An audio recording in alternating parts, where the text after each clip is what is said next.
स्थापना दिवस समारोह के कार्यक्रम में मंच पर विराजमान इस विश्वविद्यालय के सम्माननीय कुलपति प्रोफेसर प्रगति कुमार जी, श्री माता वैष्णो देवी श्राइन बोर्ड के सम्मानित सदस्य आदरणीय डॉक्टर अशोक भांजी, doctor Mandeep Bhandari, Shri Mata Vaishno Devi shrine board के मुख्य कार्यकारी अधिकारी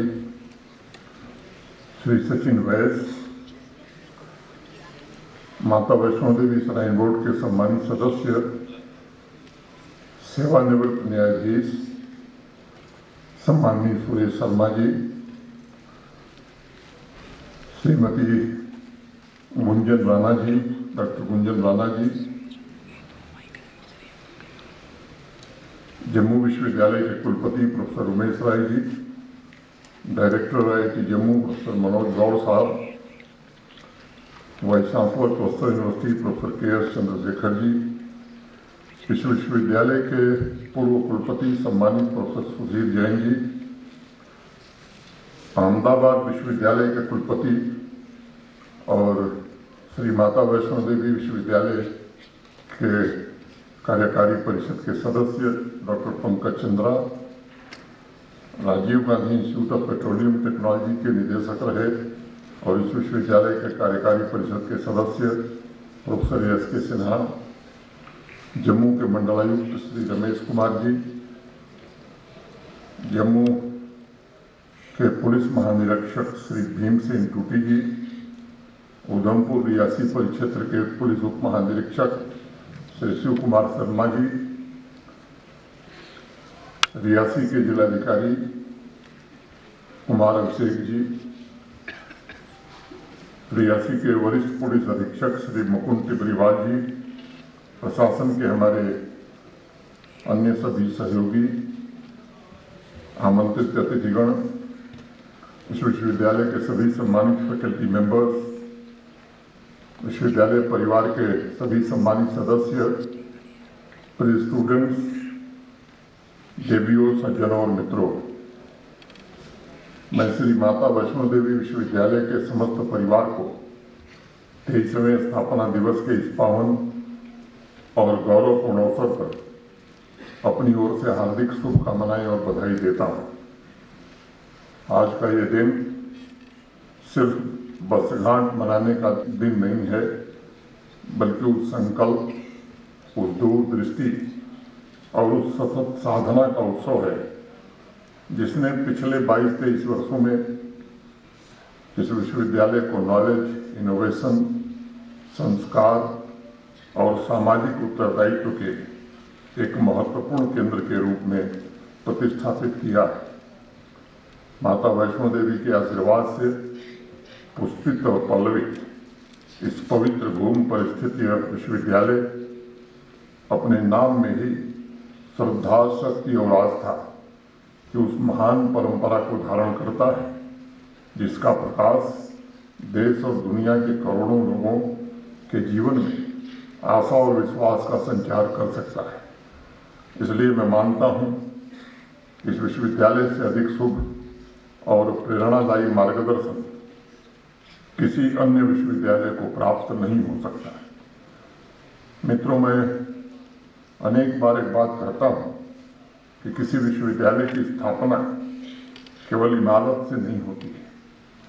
विश्वविद्यालय विचारों से बनता है, सपनों से बनता है, संभावनाओं से बनता है। ये विश्वविद्यालय के कुलपति जी, फैकल्टी मेंबर्स की दूरदृष्टि से बनता है जो वर्तमान की सीमाओं से आगे देखकर भविष्य की संभावनाओं को पहचानने का काम करते हैं। विश्वविद्यालय उस संकल्प से बनता है जिसमें हर घड़ी यह एहसास जीवंत होता है कि हमें कैसी युवा पीढ़ी का निर्माण करना है जो ज्ञानवान होने के साथ साथ संवेदनशील भी हो, आधुनिक होने के साथ साथ अपनी जड़ों से जुड़ा हुआ हो और आत्मविश्वासी होने के साथ साथ विनम्र भी हो और व्यक्तिगत सफलता के साथ साथ राष्ट्र और समाज की प्रगति को भी अपना उत्तरदायित्व मानता है। विश्वविद्यालय उन टीचर से बनता है जो विद्यार्थियों के भीतर जिज्ञासा, क्यूरियोसिटी जगाने में समर्थ हैं। जो टीचर विद्यार्थियों को प्रश्न पूछने के लिए प्रेरित करते हैं, वो अपने विद्यार्थियों को असफलता से घबराने के बजाय उससे सीखने का अवसर प्रदान करते हैं। वो ज्ञान को जीवन से जोड़ने का काम करते हों और विद्यार्थियों को समझाते हैं कि क्लासरूम में उसके लेक्चर का उद्देश्य जीवन को सार्थक बनाना है। विश्वविद्यालय के निर्माण के पश्चात सामान्य रूप से देखा जाता है कि उसकी सफलता क्या है और उसकी सफलता का प्रमाण क्या है। मैं मानता हूँ कि किसी विश्वविद्यालय की सफलता का सबसे विश्वसनीय प्रमाण कैंपस और उसके दीवारें नहीं, बल्कि उसके विद्यार्थी होते हैं। वे कहाँ पहुँचते हैं, वो समाज को क्या दे पाते हैं और अपने विश्वविद्यालय की प्रतिष्ठा को किस प्रकार आगे बढ़ाने में मदद करते हैं, उससे विश्वविद्यालय की सफलता को मापा जा सकता है। इसलिए आज मैं कहना चाहूँगा कि वर्तमान और पूर्व छात्र यानी देश विदेश में फैले श्री माता वैष्णो देवी विश्वविद्यालय के अलुमनाई इस विश्वविद्यालय की जीवंत उपलब्धियां हैं। पिछले 23 वर्षों में श्री माता वैष्णो देवी विश्वविद्यालय ने शिक्षा और अनुसंधान, एजुकेशन एंड रिसर्च के क्षेत्र में उल्लेखनीय यात्रा की है। मुझे बताया गया है कि फैकल्टी मेंबर्स ने देश के बड़े संस्थानों से लगभग 140 रिसर्च प्रोजेक्ट्स प्राप्त करने में सफल हुए हैं। वर्तमान में चल रहे 43 प्रोजेक्ट्स में से 2 प्रोजेक्ट्स इंटरनेशनल कोलैबोरेशन के साथ पूरे किए जा रहे हैं। State of the art AI and deep learning lab विश्वविद्यालय ने प्रारंभ की है। 5 वर्षीय BA LLB कोर्स भी जल्द शुरू करना चाहती है। अब तक 14 पेटेंट यूनिवर्सिटी को मिले हैं और उसके कमर्शियलाइजेशन का प्रयास किया जा रहा है। मैं विश्वविद्यालय के कुलपति जी और विश्वविद्यालय के सभी फैकल्टी मेंबर्स और अधिकारियों से ये जरूर कहना चाहूँगा, ये पेटेंट जिस सेक्टर को टारगेट करते हैं, क्या उनके साथ एक ओपन हाउस मीटिंग आयोजित की जा सकती है ताकि इंडस्ट्री और यूनिवर्सिटी के संबंध और प्रगाढ़ बनाए जा सके। प्लेसमेंट में भी उल्लेखनीय सफलता विश्वविद्यालय को मिली है। जम्मू कश्मीर में अपनी तरह का अनोखा पीयर लर्निंग कार्यक्रम यहाँ प्रारंभ किया गया है। 30 स्टार्टअप्स इंक्यूबेट किए जा रहे हैं और स्किल हब सेंटर इस क्षेत्र के लिए आशा की नई किरण साबित हो सकता है। रिसर्च के क्षेत्र में प्रकाशित पेपर्स, पेटेंट, न्यू टेक्नोलॉजीज और इनोवेशन ये इस बात के प्रमाण हैं ये यूनिवर्सिटी ज्ञान के सृजन में अपनी सार्थक भूमिका का निर्वहन कर पा रही है। लेकिन वर्तमान विश्व में रिसर्च का वास्तविक महत्व केवल पब्लिकेशन की संख्या से नहीं नापा जा सकता है। रिसर्च तो तब सार्थक होगा जब वह किसी वास्तविक समस्या का समाधान खोज सके, जब वह समाज के जीवन को बेहतर बना सके, जब वह विभिन्न क्षेत्र में अपने योगदान से सामान्य नागरिक के जीवन में सकारात्मक परिवर्तन ला सके। अभी 15 अगस्त को लाल किले की प्राचीर से भारत के माननीय प्रधानमंत्री श्रीमान नरेंद्र मोदी जी ने ऐलान करते हुए 1 लाख करोड़ रुपए इसके लिए उन्होंने आवंटित किए हैं। उन्होंने देश की युवा शक्ति से रिसर्च और इनोवेशन पर फोकस करते हुए एक आह्वान किया है कि आप बड़े सपने लेकर आइए। भारत सरकार ने वित्तीय सहायता की एक शक्तिशाली प्रणाली बनाई है और किसी नौजवान को देश में संसाधन की कमी न हो, इसका प्रबंध किया गया है। मैं चाहूँगा कि इस योजना का विवरण आ जाने के बाद कुलपति महोदय और विश्वविद्यालय के सभी फैकल्टी मेंबर्स अपने विश्वविद्यालय के चुने हुए विद्यार्थियों की टीम बनाएं ताकि इस विश्वविद्यालय से अधिक एप्लीकेशंस इस फंड के लिए पहुंच सकें। मेरा आग्रह होगा कि वाइस चांसलर साहब और फैकल्टी मेंबर जानते होंगे कि 993 करोड़ रुपए पीएम रिसर्च चेयर के लिए आवंटित किए गए, आरक्षित किए गए। ये योजना 2030-31 तक देश में चलने वाली और मेरी अपेक्षा होगी बिना निराश हुए इसके लिए विश्वविद्यालय को प्रयास करना चाहिए और इसका लाभ इस विश्वविद्यालय के विद्यार्थी अधिक से अधिक ले सकें। इसे हकीकत में बदलने की जरूरत है। इस बात को सदैव स्मरण रखिएगा कि स्टार्टअप और इनोवेशन ये सिद्ध करते हैं कि यदि युवाओं को विश्वास, मार्गदर्शन और अवसर दिया जाए तो उनकी कल्पना शक्ति आर्थिक और सामाजिक परिवर्तन की भी शक्ति बन सकती है। बेंजामिन फ्रैंकलिन ने एक बार कहा था, an investment in knowledge page the best interest. और मैं इस बात से सहमत हूँ क्योंकि शिक्षा ही वो इन्वेस्टमेंट है जो 1000 गुना रिटर्न यूनिवर्सिटी को, समाज को और देश को लौटा सकता है। एक बात मैं जरूर आपके बीच साझा करना चाहता हूँ और विशेष रूप से विश्वविद्यालय परिवार के लोगों से। स्टैनफोर्ड यूनिवर्सिटी को इनोवेशन और रिसर्च से औसतन एवरेज हर वर्ष 750 करोड़ रुपए की आमदनी हो रही है, 750 करोड़। पिछले वर्ष, गत वर्ष का ये आंकड़ा ये 766 करोड़ रुपए, 766 करोड़ था। और यूनिवर्सिटी के ऑफिस ऑफ टेक्नोलॉजी लाइसेंसिंग के रिपोर्ट के मुताबिक 118 लाइसेंस छोटी बड़ी कंपनियों को बेचे गए हैं। ह्यूमैनिटीज और साइंस के 100 से ज़्यादा पेपर्स से काफ़ी बड़ी आमदनी यूनिवर्सिटी को हुई है और करीब 1014 नई टेक्नोलॉजी से भी उस यूनिवर्सिटी को रेवेन्यू प्राप्त हुआ है। कुछ लोग स्वाभाविक रूप से सवाल उठा सकते हैं कि साहब स्टैनफोर्ड से हम अपनी तुलना क्यों करें। मैं समझता हूं कि जो बदला हुआ समय है, अब ये समय आ गया है कि हम केवल तुलना ही न करें बल्कि उनसे, उनके जैसा और उनसे बेहतर बनने का संकल्प आज स्थापना दिवस के अवसर पर हम लें। हमें निश्चित रूप से अपनी सोच बदलनी होगी, अपनी कमियों को ठीक से पहचानना होगा, हमें स्वयं अपना क्रिटिक खुद बनना होगा ताकि हम सुधार कर सकें। हमें सिलेबस से बाहर निकलकर दुनिया की वास्तविक आवश्यकताओं को समझना होगा, तभी हम दुनिया की बड़ी यूनिवर्सिटी से टक्कर ले सकेंगे।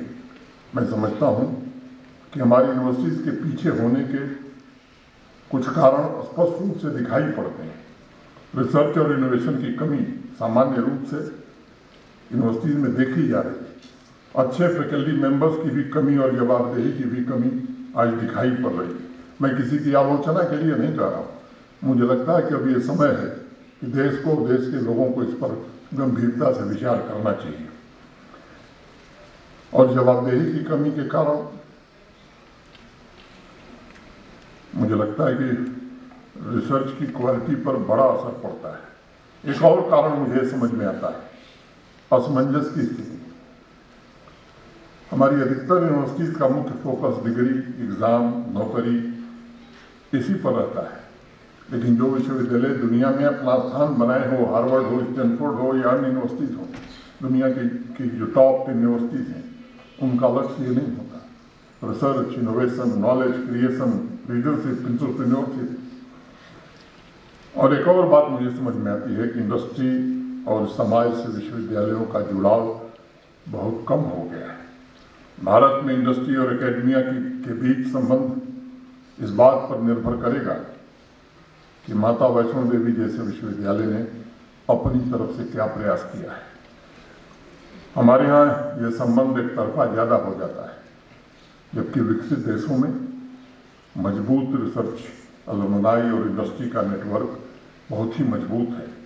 और मैं मानता हूँ कि एक अदृश्य कारण सोच का भी है, मानसिकता का भी है। आज भी अनेक यूनिवर्सिटीज़ में जब नया सत्र शुरू होता है तो पहला सवाल यही होता है कि स्टूडेंट को पढ़ाना क्या है। मुझे लगता है कि ठीक इसके उल्टे जो विश्वविद्यालय दुनिया में अपना स्थान बनाए, वो सत्र शुरू होने में वहाँ पहला सवाल होता है कि अभी हमारे देश, समाज, इंडस्ट्री के सामने कौन सी चुनौतियां हैं, कौन सी समस्या है और उसका सलूशन या जवाब क्या हमारी यूनिवर्सिटी खोज सकती है। ये फर्क छोटा मोटा फर्क नहीं है। मुझे लगता है कि सोच का ये फर्क रिसर्च, फैकल्टी और स्टूडेंट्स तीनों को, मैंने पूरी यूनिवर्सिटी को प्रभावित करता है। इसलिए आज स्थापना दिवस के अवसर पर मैं आप सबसे विनम्रतापूर्वक आग्रह करना चाहता हूँ कि बने बनाए रास्तों को छोड़कर साहस के साथ इन मुद्दों पर काम करने की जरूरत है, सोचने की जरूरत है। इस दिशा में किए जा रहे प्रयासों के बीच हमारा सवाल ये होना ही चाहिए कि हमारे पास क्या है जो अन्य देशों के पास नहीं है। ये सच है कि आज जिस तरह का बदलाव दुनिया और देश में हुआ है, भारत विश्व की सबसे बड़ी युवा आबादी वाला देश है।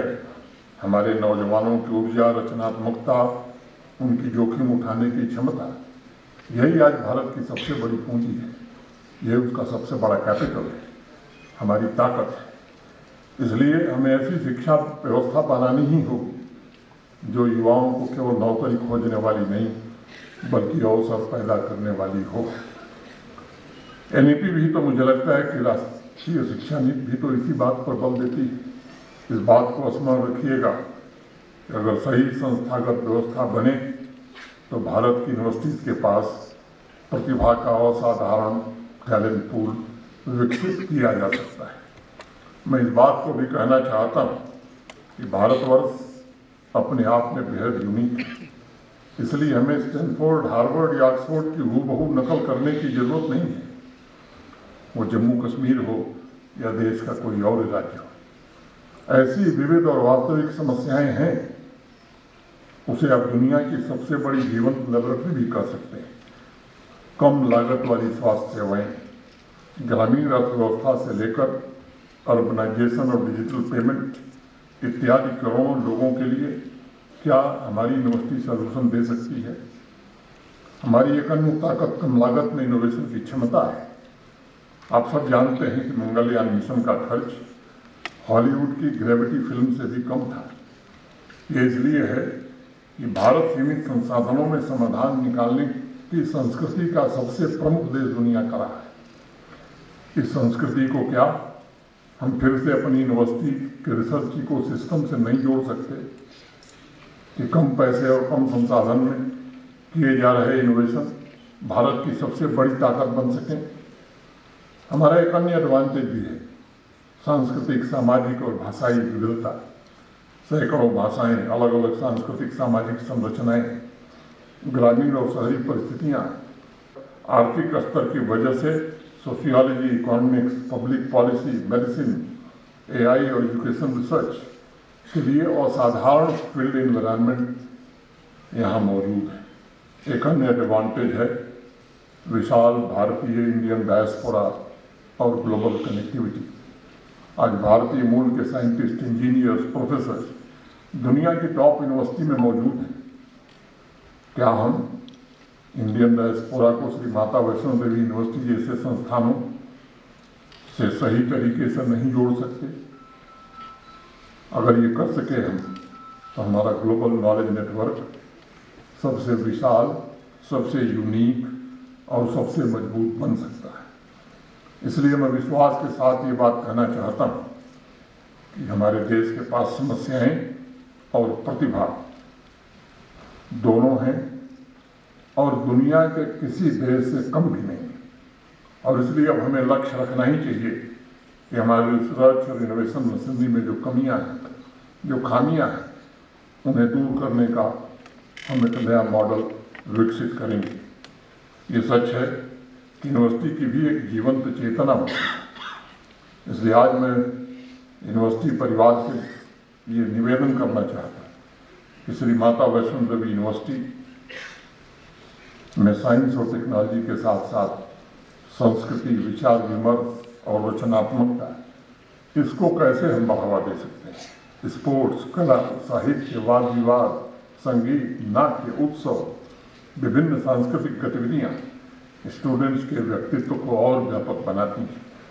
एक ऐसा कैंपस क्या हम बना सकते हैं जहां प्रश्न पूछे जाएं, विचारों पर संवाद हो सके, विविध दृष्टिकोणों का सम्मान किया जा सके, और मुझे लगता है फिर वही विश्वविद्यालय जीवंत विश्वविद्यालय होगा।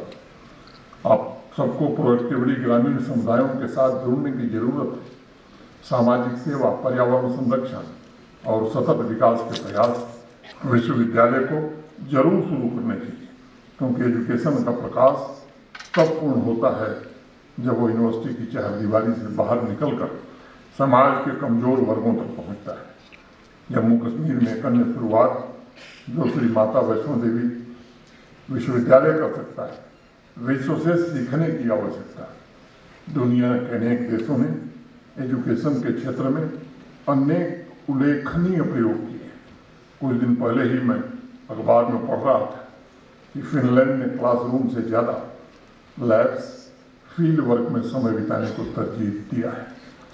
सिंगापुर ने यूनिवर्सिटीज और इंडस्ट्री के बीच मजबूत साझेदारी विकसित करके स्टूडेंट्स को रोजगार की वास्तविक दुनिया के लिए तैयार करने पर विशेष ध्यान दिया है। उसी तरह जर्मनी में कॉमर्शियल एजुकेशन और अप्रेंटिस की व्यवस्था ने कक्षा में मिलने वाले ज्ञान को वास्तविक कार्य अनुभव से जोड़ने का एक बहुत ही प्रभावी मॉडल प्रस्तुत किया है। क्या हम इन सभी एजुकेशन मॉडल की बेस्ट प्रैक्टिसेस को जो हमारे लिए उचित हो अपने विश्वविद्यालय में नहीं अपना सकते? आज स्थापना दिवस के अवसर पर मैं श्री माता वैष्णो देवी विश्वविद्यालय के कुलपति जी, विश्वविद्यालय परिवार के सामने एक व्यापक और महत्वाकांक्षी कल्पना रखना चाहता हूँ। अभी जो बैठक कुछ देर पहले यहाँ कार्यकारी परिषद की हो रही थी, उसमें विश्वविद्यालय के कुलपति जी ने 5 वर्ष का रोड मैप विश्वविद्यालय का क्या होगा उसको प्रस्तुत किया। व्यापक चर्चा हुई, बाकी सदस्यों ने भी उस चर्चा में अपने महत्वपूर्ण सुझाव दिए। मुझे लगता है कि क्या हम ये लक्ष्य तय कर सकते हैं। 5 साल का रोड मैप ठीक है, लेकिन 5 साल का रोड मैप इस यूनिवर्सिटी के लिए पर्याप्त नहीं है। 5 साल में हम क्या बनेंगे, 10 साल में हम क्या बनेंगे, और 15 साल बाद ये विश्वविद्यालय कैसा होगा, ये क्लियर रोड मैप हमें बनाने की जरूरत है। और मैं चाहूँगा कि आने वाले 10-15 वर्षों में विश्वविद्यालय भारत में नहीं, दुनिया के प्रमुख नॉलेज सेंटर्स में से एक जगह बना सके। क्या इस सोच के साथ हम आगे बढ़ सकते हैं? हमें लगता है लक्ष्य कठिन है, लेकिन असंभव नहीं है। हमें एक ऐसे यूनिवर्सिटी को विकसित करने पर ध्यान देने की जरूरत है जो केवल जम्मू कश्मीर की आवश्यकताओं की पूर्ति न करे, बल्कि मानवता की सामूहिक प्रगति में भी योगदान दे सके। हमें आर्टिफिशियल इंटेलिजेंस और कटिंग एज रिसर्च के लिए समर्पित सेंटर्स विकसित करने की आवश्यकता है। आपने जो लैब बनाया है, क्या उसे अपग्रेड करने की जरूरत नहीं है? क्योंकि AI tools, robotics, biotech, architecture, design में नए रिसर्च भविष्य की अर्थव्यवस्था और सामाजिक विकास आकार देने वाले। आप कल्पना कीजिए कि श्री माता वैष्णो देवी यूनिवर्सिटी के स्टूडेंट ऐसी टेक्नोलॉजी विकसित कर रहे हों जो स्वच्छ ऊर्जा के स्टोरेज को बहुत प्रभावशाली बना सके। यहाँ के विद्यार्थी एक ऐसा एआई टूल विकसित कर रहे हों जो जम्मू कश्मीर और देश के हेल्थ सेक्टर के लिए इस्तेमाल हो, या ऐसी टेक्नोलॉजी विकसित कर रहे हों जो क्लाइमेट चेंज के अनुरूप बेहतर निर्णय लेने में जम्मू कश्मीर प्रशासन की और देश की सहायता कर सके। और मुझे लगता है कि यही लक्ष्य लेकर के हमें आगे चलना चाहिए। मैं एक और बात कहना चाहता हूँ, आप यूनिवर्सिटी और इंडस्ट्री के साथ मिलकर क्या 2040 तक जम्मू कश्मीर के विभिन्न ग्रामीण क्षेत्रों में डिजिटल और सेटेलाइट लर्निंग सेंटर्स का एक व्यापक नेटवर्क विकसित कर सकते हैं? यही रियासी के किसी दूर दराज गाँव का एक स्टूडेंट मॉडर्न डिजिटल क्लास के माध्यम से इस यूनिवर्सिटी के श्रेष्ठतम टीचर से अगर जुड़ सका, तो मुझे लगता है कि वास्तव में शिक्षा का लोकतांत्रिकरण की दिशा में ये ऐतिहासिक कदम होगा। एक अन्य बात भी हम सोच सकते हैं, स्टूडेंट एक्सचेंज प्रोग्राम को हम कितना बढ़ा सकते हैं। माता वैष्णो देवी विश्वविद्यालय को अफ्रीका, यूरोप, अमेरिका, अन्य देशों से स्टूडेंट और रिसर्चर्स का स्वागत करना चाहिए। साथ ही हम अपने स्टूडेंट्स और रिसर्च स्कॉलर्स को दुनिया की श्रेष्ठ यूनिवर्सिटीज में भेजें, जहाँ वो सीख सकें, रिसर्च कर सकें और अनुभव लेकर के लौटें तो इस विश्वविद्यालय को लाभ भी दे सकें। इसके लिए आवश्यक बजट केंद्र सरकार ने अनेक योजनाएं बनाई। अगर हम ध्यानपूर्वक काम करेंगे तो मुझे लगता है कि दृढ़ इच्छा शक्ति रहती है तो पैसा कभी कम नहीं पड़ा। महामना पंडित मदन मोहन मालवीय जी ने जब संकल्प लिया था दुनिया का सबसे विशाल और बेहतर विश्वविद्यालय बनाने का, तो उस समय उनके पास 1 रुपया नहीं था, लेकिन 1916 में जो विश्वविद्यालय उन्होंने बनाया, मैं कह सकता हूँ कि आज़ाद भारत में अगर तकनीकी रूप से भारत विकसित हुआ तो उस देश में सबसे बड़ा योगदान महामना पंडित मदन मोहन मालवीय का रहा है। आज जब दुनिया biotech, quantum science, space research जैसी नई सीमाओं को पार कर रही है, तब हमें एजुकेशन के मूल उद्देश्य को भी पुनः ध्यान में रखना होगा। सवाल ये है कि क्या एजुकेशन केवल कुशल मनुष्य बनाने के लिए है? क्या एजुकेशन केवल बेहतर नौकरी पाने के लिए है? क्या एजुकेशन केवल आर्थिक विकास का साधन बनी रहेगी? मुझे लगता है कि उसका उत्तर ना नहीं है। वास्तव में एजुकेशन का अंतिम उद्देश्य ऐसे मनुष्य का निर्माण करना है जो स्वयं को समझे, समाज को समझे, प्रकृति का सम्मान करे, मानवता के प्रति अपने दायित्व को पहचाने और भारत के विकास में अपना योगदान दे सके। सिडनी हैरिस का की कुछ लाइनें मैं कोट करना चाहता हूँ। The whole purpose of education is to turn mirrors into windows. ये सच है कि हमारी परंपरा में नॉलेज को सदैव मुक्ति का मार्ग माना गया है। इसलिए श्री माता वैष्णो देवी विश्वविद्यालय की भावी यात्रा केवल आधुनिकता की यात्रा न हो, बल्कि आधुनिकता और मानवीय मूल्यों के समन्वय की यात्रा बने। आज भारत एक निर्णायक परिवर्तन के दौर से गुजर रहा है, लेकिन विकसित भारत का निर्माण केवल सरकारें नहीं कर सकती, प्रशासनिक अधिकारी नहीं कर सकते। हमें इसमें यूनिवर्सिटीज की भूमिका बड़ी महत्वपूर्ण रहने वाली, और इसलिए मैं श्री माता वैष्णो देवी यूनिवर्सिटी के सभी लोगों से आग्रह करूंगा कि इस दिशा में क्या आप नेतृत्व करने के लिए विश्वविद्यालय को तैयार कर पाएंगे। यह विश्वविद्यालय का नॉलेज का तीर्थ बन सके, रिसर्च का अग्रणी केंद्र बन सके, इनोवेशन की लैब बन सके और यहाँ के युवाओं के सपनों का मंच बन सके। ग्रामीण और विशेष रूप से गरीब प्रतिभाओं को सहारा दे सके, मानवीय मूल्यों का प्रहरी बन सके और समाज को दिशा देने वाला एक प्रकाश स्तंभ बन सके। श्री माता वैष्णो देवी विश्वविद्यालय के 23वें स्थापना दिवस पर मैं आप सभी को हृदय से बधाई देता हूँ, शुभकामनाएं देता हूँ और माता वैष्णो देवी से उज्जवल भविष्य की मंगल कामना भी करता हूँ। एक दूसरा संदर्भ है, बस 2 मिनट में उस बात को कह के मैं अपनी बात पूरी करूँगा। यहाँ उपस्थित सभी माननीय सदस्यों के ध्यान में एक बात केवल मुझे लानी है। श्री माता वैष्णो देवी श्राइन बोर्ड ने एक इंटरनेशनल म्यूजियम ऑफ गॉडेस बनाने का फैसला किया था, जिसे श्री माता वैष्णो देवी श्राइन बोर्ड के सभी सदस्यों ने सैद्धांतिक रूप से अनुमति दे दी थी। अभी हाल फिलहाल में देश में जो म्यूजियम बने हैं पिछले 25-30 वर्षों में, उसमें पटना म्यूजियम की बड़ी चर्चा पूरे देश में है। श्री अंजनी कुमार सिंह बिहार के मुख्य सचिव थे, उन्होंने लगभग 8-10 वर्ष लगा करके उस म्यूजियम को बनाया है। बोर्ड ने सहमति के आधार पर श्री अंजनी कुमार सिंह को इस संग्रहालय के लिए सलाहकार नियुक्त किया। वो यहाँ आए थे, काफ़ी समय दिया है। श्राइन बोर्ड के भी कई हमारे सहयोगी पटना गए थे, नालंदा गए थे और उस पर काम काफ़ी आगे बढ़ गया है। मोटे तौर पर मैं कह सकता हूँ कि अब अंतिम स्वीकृति श्राइन बोर्ड की किसी हफ्ता 10 दिन की बैठक के बाद, स्वीकृति प्रदान करने के बाद काम शुरू किया जा सकता है। और कॉन्सेप्चुअलाइजेशन के लिए बतुल राज मेहता एसोसिएट्स इस काम को करेंगे और उस म्यूजियम का construction Tata Eco India Limited द्वारा किया जाएगा। तो मैं उम्मीद करता हूँ कि माता वैष्णो देवी के आशीर्वाद से ये काम जल्द शुरू हो और अपने असली मुकाम तक पहुँचे।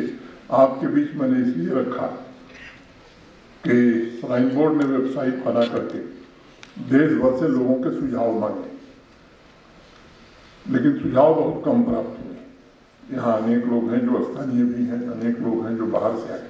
उनसे मैं विनम्रतापूर्वक निवेदन करना चाहता हूँ कि आपको जो भी लगे कृपा करके शीघ्रातिशीघ्र सुझाव अगर आप देंगे तो बड़ी कृपा होगी और मुझे लगता है कि माता रानी के आशीर्वाद भी आपको प्राप्त होंगे। इतना ही निवेदन करते हुए फिर से विश्वविद्यालय परिवार को बधाई देते हुए आप सबके प्रति हृदय से कृतज्ञता ज्ञापित करते हुए मैं अपनी बात यहीं पूरी करता हूँ। बहुत बहुत धन्यवाद। जय हिंद, जय भारत, जय माता।